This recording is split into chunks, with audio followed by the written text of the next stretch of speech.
How can you tell when a civilization is in danger of collapse? Well, that's easy. It's when every leader of every country that makes up Western civilization no longer accepts reality and deals only in lies and cowardice when presented with genuine danger. In the midst of worldwide Islamic violence, war, terror, torture and rape, we're told Islam is a religion of peace, over and over again. This reminds me of George Orwell's dystopian novel 1984, which was supposed to be a warning rather than a political manual on how to run a country. 1984 revolved around an imaginary England run under socialism. There were four main governmental ministries which exerted total control over the population. There was the Ministry of Love, which housed a torture room 101 within a windowless building surrounded by machine gun posts and truncheon-wielding secret policemen. The Ministry of Plenty, which dealt with food distribution, also dealt with starvation.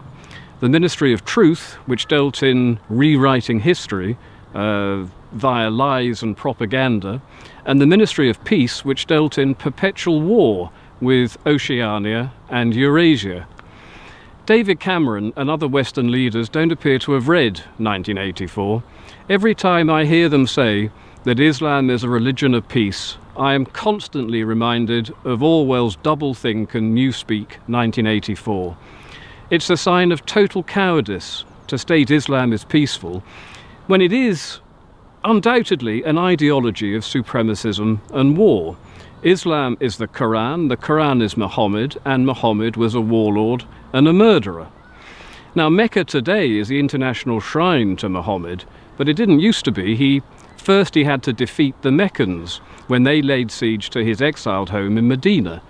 Muhammad won the battle and was then involved in the execution by beheading of 700 Jewish male members of Medina's Qurayza tribe. The women and children were taken as slaves and sex slaves, and beheading, as we now know only too well, seems a particular favourite amongst Muslim murderers, and this is because it's instructed in the Quran, in any number of verses. Quran 5:33, the punishment of those who wage war against Allah and his messenger is execution by beheading or crucifixion, or the cutting off of hands and feet from opposite sides. Quran verse 8:12, I will instill terror into the hearts of the unbelievers, smite ye above their necks and smite all their fingertips off. Nice one. Quran 47:4, therefore when ye meet the unbelievers, strike off their heads. So you see, Mr. Cameron, when Muslim murderers cut off soldiers' heads in London whilst quoting the Quran, it does, contrary to every lie that you've told, have everything to do with Islam. Now, David Cameron seems unaware that the perfect man in Muslims' eyes was a supremacist warlord, a murderer, and a sex enslaver of little girls. But then everything about Islam is supremacist. Islam translated means submission. Come on, what sort of a religion of peace calls itself submission? And what happens if you want to leave this religion of peace? You become an apostate, and the sentence for apostasy is death. So in other words, if you want to leave the religion of peace, you'll be killed. How peaceful is that, Mr. Cameron? Can't you see it? This religion of peace, this religion of Islam, kills its own women if they bring dishonour upon a family. Honour killings, honour violence, the stoning to death of adulteresses, the hanging of homosexuals. How can a religion which carries out these acts of savagery and barbarism possibly be considered a part of a peaceful religion? Again, I ask you the question, Mr. Cameron. Islam divides the world into two spheres, the area where Islam rules and the area where it does not. Now, the first is called the Dar al-Islam, which means the House of Islam, or the House of Submission, and the second is called the Dar al-Harb, which means the House of War. How many peaceful religions call areas they don't control the House of War, Mr. Cameron? All Western countries with large and growing Muslim populations, find themselves, whether they like it or not, in the house of war, which is why, precisely why, our security services are engaged in a constant battle trying to stop the followers of the religion of peace blowing us up on trains, planes and buses. And the reason that Muslims consider themselves to be at constant war with us is purely because of the instructions in the Quran and the Hadiths. And the Hadiths are the accounts of Muhammad's personal preaching, as opposed to the verses from the Quran, which are supposed to be the literal words of Allah. And the Quran is littered with calls of war against the disbelievers. And the main call to war in the Hadiths is Bukhari 2, verse 224, where Muhammad states, "I have been ordered to fight against all men until they testify there is no God but Allah and Muhammad is his messenger." Is that peaceful enough for you, Mr. Cameron? The verses in the Quran are subject to something called abrogation. Now, this is where the later verses cancel out the earlier verses. And as the warlike verses were written at a later date than the earlier peaceful versions, it's only the warlike verses that count. And Muhammad's final verse on war, which negates all the earlier verses, is Quran 9:29. And this said, "Fight those who believe not in Allah until they pay the jizya with willing submission and feel themselves subdued." Now, Mr. Cameron, this is why the religion of peace is waging war and terror across the entire globe today. It's no good saying it's a religion of peace, it just isn't.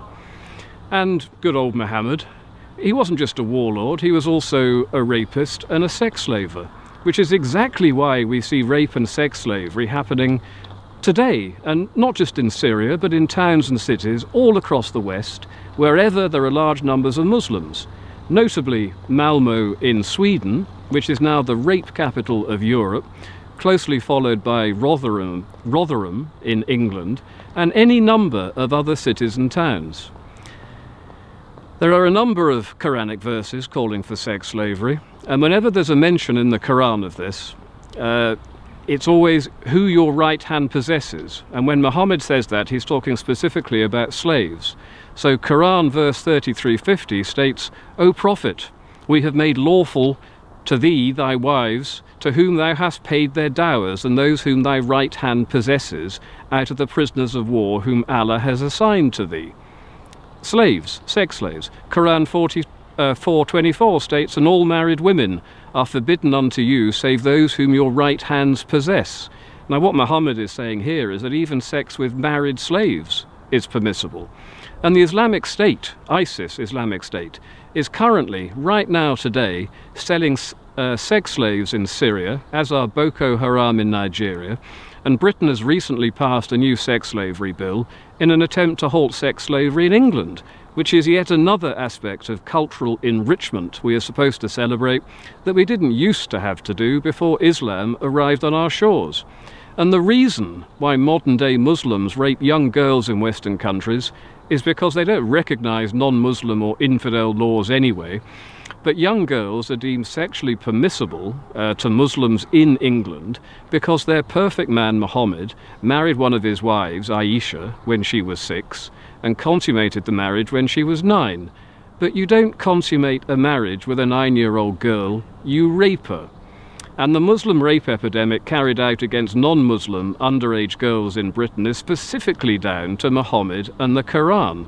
And no doubt the next time such a story breaks in England, when the next Rotherham one comes around, David Cameron will come out and tell us that not only is Islam a religion of peace, it's also a religion of sexual abstinence and purity. Now come on, Mr. Cameron, enough of your lies and your cowardice. You really can't deny reality any longer. Islam poses the greatest threat to our civilization we have ever seen, and the history of Islam consists of centuries of war against us, against the West, and today the Muslim population is growing 9 times faster than any other demographic in Britain, and demographers are predicting a Muslim majority amongst the young before 2050. What do you think the country will look like then? Do you honestly think we can avoid a civil war when expansionist Islam is so warlike, so intolerant, and so supremacist. And the thing is, you know, this could be dealt with today, but to appease it, as you're doing, Mr. Cameron, hoping it will eat you last like Winston Churchill's crocodile, is a total betrayal of your country and a total betrayal of our children and grandchildren. Say it, Prime Minister Cameron, just say it. Islam is not a religion of peace and has never been a religion of peace. Islam is the Quran is Muhammad, and Muhammad was a warlord. Period. You know, another British Prime Minister, Gladstone, was made of rather sterner stuff than you. He held the Quran above his head in the House of Commons and stated there will never be peace in this world whilst this cursed book exists. Now, in Gladstone's day, Muslims were not decapitating British soldiers on our streets whilst quoting the Quran, nor were they leaving video messages quoting the Quran before they self-detonated on London Underground trains and buses. The reality of violent Islam is all around us, and it's long past time to tell the truth, Mr. Cameron. Islam simply is not a religion of peace. Thank you. Finally, I will be standing for Liberty GB in the 2015 elections next year in Luton South, and we need as much support as we can possibly get, which obviously also includes finance. So if you would like to go onto Liberty GB website and leave a donation for us, we would be tremendously grateful. Thank you very much.